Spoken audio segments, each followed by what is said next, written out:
What the shizzle? My nizzwizzle. Let's do a 190 shifter video. We're gonna be working on the shifter today because it's super loose.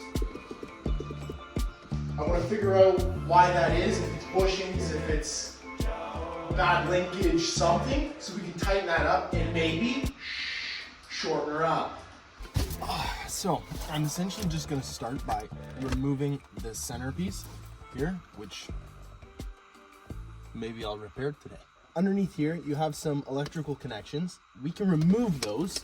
There's nothing special about them. You just give them a little tug and then that'll come out. It's crazy what people do to their cars.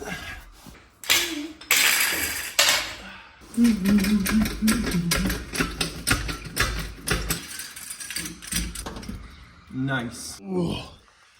As we're crawling under the car, you have all these linkage pieces that link your shifter to your transmission down there. You need to disconnect these 3 locks so that we can remove these and pull the shifter out from the top. When you're doing this, the best thing you can do, because what happens is these overlap each other, and what can happen is you can get these confused and then your car won't shift in the right gear. What you can do, just 1 dot, 2 dots, and 3 dots. And that way you know 1, 2, 3, and you won't get them mixed up. Small pick, come here. This clip, you just have to pry in between here, like this, and then slide it off because it sits in like a slider. You can take that off. That's our number 3. Number 1 can come off. Number 2 is the highest, so you're gonna have to do that one last. From the bottom, this is all we're gonna have to do at this moment. Now the shifter is loose, it's not connected to anything. There's 4 10mm bolts holding the shifter unit in. Save all your screws. They even have just a little bit of Loctite on them. Not that that's needed. That's the centering piece. This unit should just pop right out.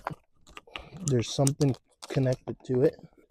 You have this sensor here, and that'll just pop out. And that's to engage the reverse lights on the back of the car. These are the 3 connecting rods that connect the shifter to the linkage that goes to the gearbox. This is such like a crazy system.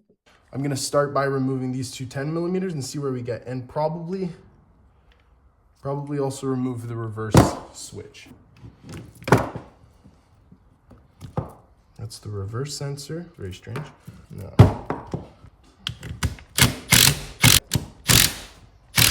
And that seemed like it was under some pressure, so maybe there's a spring in there. Before I get ahead here and start losing stuff,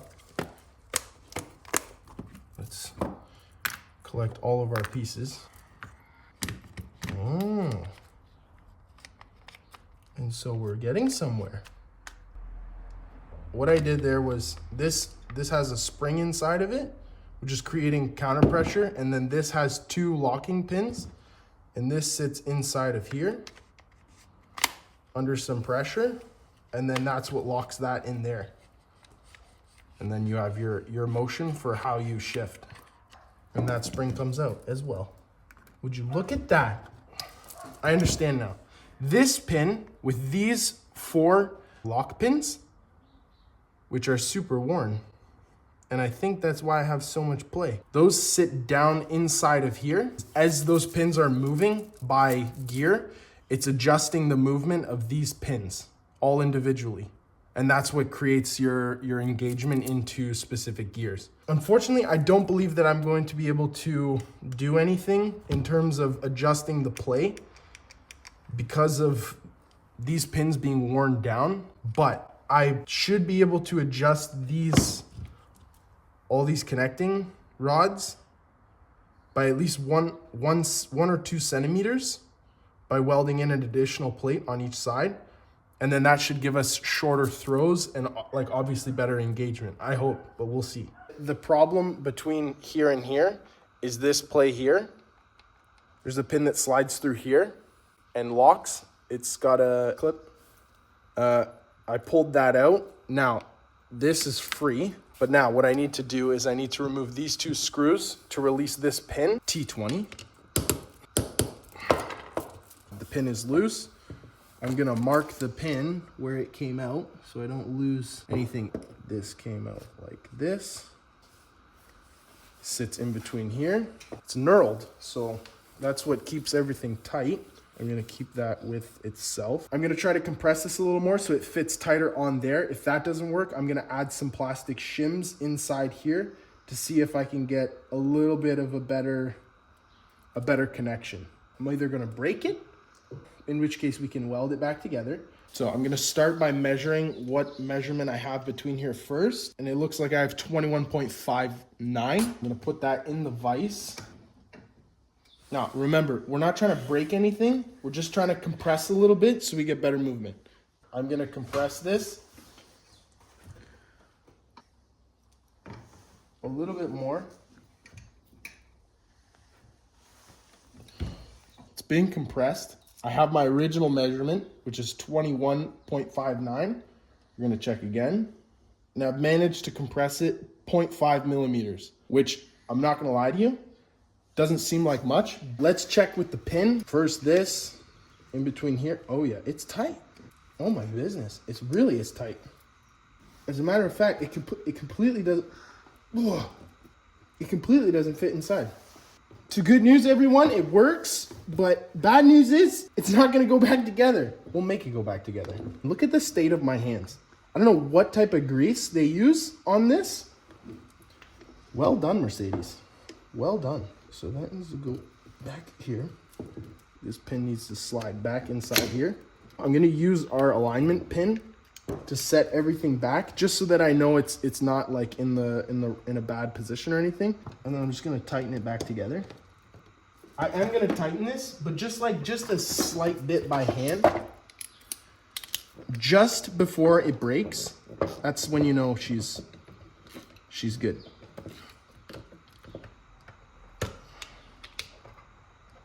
That's not going anywhere. Okay, so I'm gonna kick this pin back out.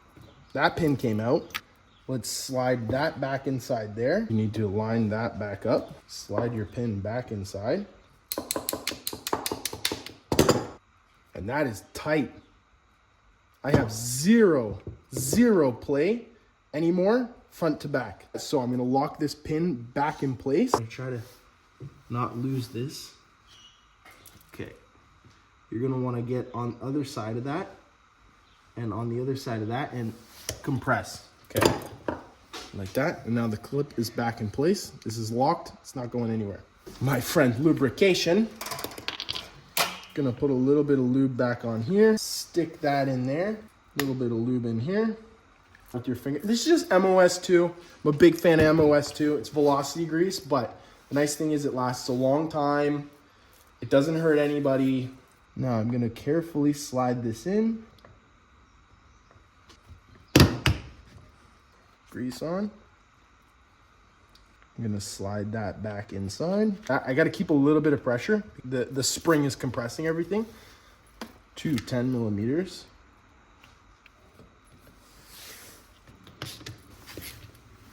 Not too tight, remember it's plastic. I don't know what the foot-pounds are. You just kind of have to feel it. What we're gonna do now, we're gonna chop all these off and I'm gonna weld them a lot longer. I found 2 pieces of metal in my garage. No, they're not stainless. Everybody relax. Neither is this. So do what you will with that information. I need to cut these and extend these by more or less 1 to 2 centimeters. I'm gonna go with the lucky number, which is 1.5. But if you're doing this, the measurement of this metal is 4.5. Now, I don't have anything 4.5 thickness in my house because that's just ridiculous. What I do have is 2.7, 2.8. It's a little bit of a gamble, but I'm gonna try to reinforce it with some welds and we'll see what happens.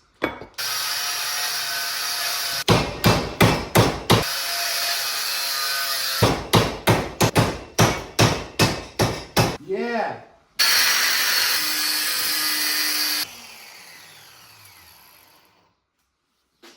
I have my 3 extensions, which are gonna extend each piece by more or less a centimeter and a half, which is not gonna be like anything crazy. It's gonna be a lot tighter than it was before. I'm gonna cut here. This one I'm gonna cut here. And this one I'm gonna cut there. Hopefully, it all comes together and nothing interferes with each other. But I wanna be able to get this alignment. It's very important that all 3 are in the same equal position with this alignment pin.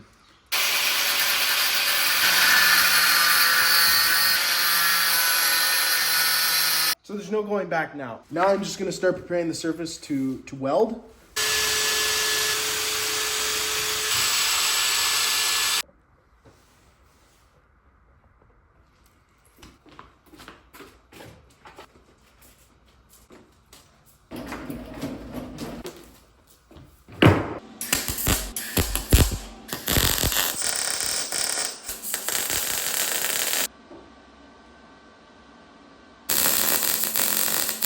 I have all of the extensions welded. They're a wee bit hot. And what I'm gonna do now is I'm gonna position these in the right spot, tack them in place, and see what I can do.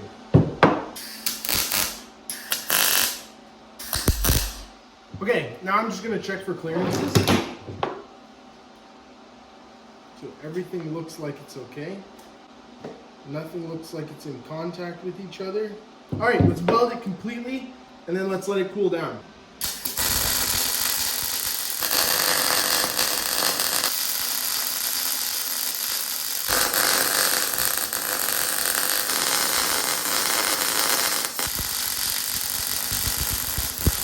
So now, with all of these extended, I have one more thing I have to do. Here, I have some slight contact between these two parts here. I'm just gonna grind it down a little bit, sand everything, and give it a quick paint with some zinc paint so that it doesn't continue to rust. It was already rusted, but we're gonna leave it better than how we found it when we came.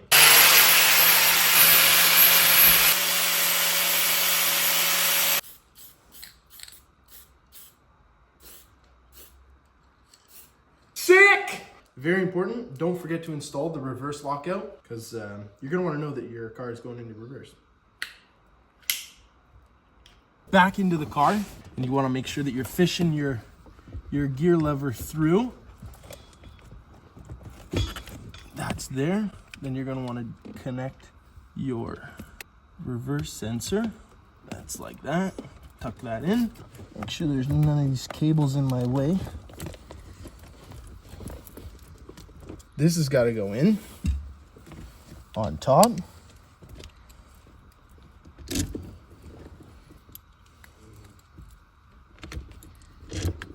$10 millimeter.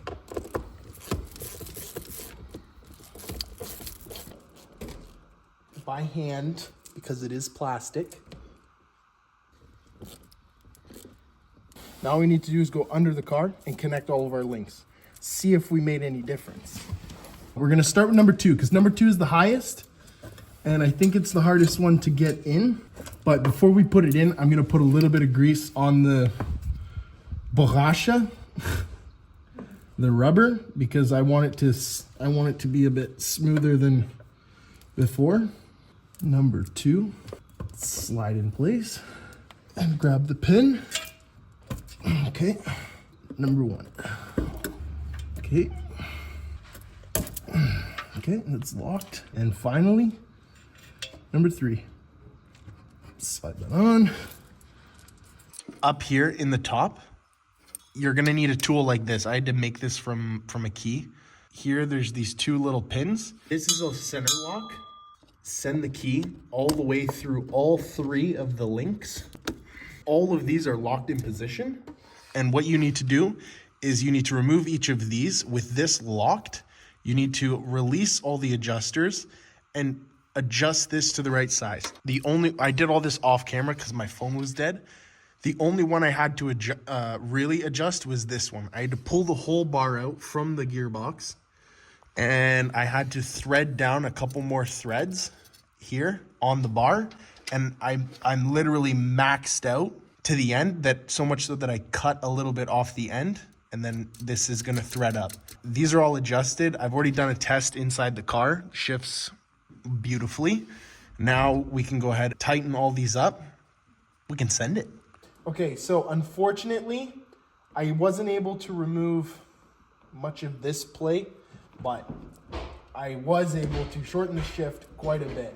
I know it doesn't look like much. Obviously, I have an extended shift knob, but I can also remove that.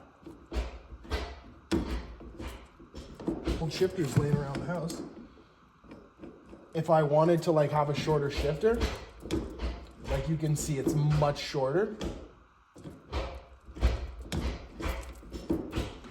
It's a like you can see it's, I'm excited to try like driving it because this is a pretty cool thing I've done here. Not that I've done a ton of research or like really looked into a bunch of companies, but I haven't actually found any companies that make a short shifter kit for a 190D. Okay, I'm sure they make it for like the Cosworth or the 190E for the dogleg transmissions. I think it's like just do it yourself, you know? I'm really excited to drop this video, honestly, because like look at the way she just comes back. Like, now the final piece of the puzzle. Some really kind person took this, sanded it all down, took away all the old, restained it with a stain that is not the same color, cleaned all the buttons, added in a little matching logo here. These sensors on the bottom, let's give them a clip, push that in. All that's left is to clip that back in place. Ooh, it looks nice though. Now we're gonna be humming through gears. So it's been 2 days. I've taken the car for some longer drives. I've been, you know, like playing around, shifting hard, like normal driving. It's shorter. Obviously, I was really expecting that like this adjustment I made here by compressing it, I was really hoping that it would add some extra like stiffness to the shifter. I'm gonna have to just buy a new pin with the 4 locks. They're just worn. Unfortunately, there's nothing I can do about that. You notice it for sure. It feels really, really like responsive. I think it could be a step further. This will be a video for another day where I'm installing the bars to the shifter linkage. There's rubber rings, I even say borracha. It's like a bushing that when the pin moves, it shifts. There's companies that I've seen make replacements out of Delrin or brass. I don't know which one I'm going to try. I think this paired with that, instead of the bushings being made of rubber, is going to make it feel a lot more mechanical. But otherwise, like, it feels great. It's a short shifter, 100%. Like, the shifts are much shorter. You feel the engagement earlier. It livens up the driving for sure. Do I recommend you do this? Yeah, why not? Try it. Like, if you have a welder, if you have a grinder, if you have some tools, like, just do it. Why not? On the other side, I will say, this has been one of my longest videos that I'm going to be posting to this date. I've normally kept my videos between 10 to 5 minutes. That's usually my area of expertise. Please let me know in the comment section if you liked a longer video. Obviously, there's going to be lots more work coming with Stinson, my 190. I'm going to be making a lot more videos, and I really appreciate your input. So again, thank you for watching. I really appreciate you joining me on this adventure, and if you stayed to the end, leave a like, comment, subscribe. It goes a long way. Thank you so much. See you in the next video.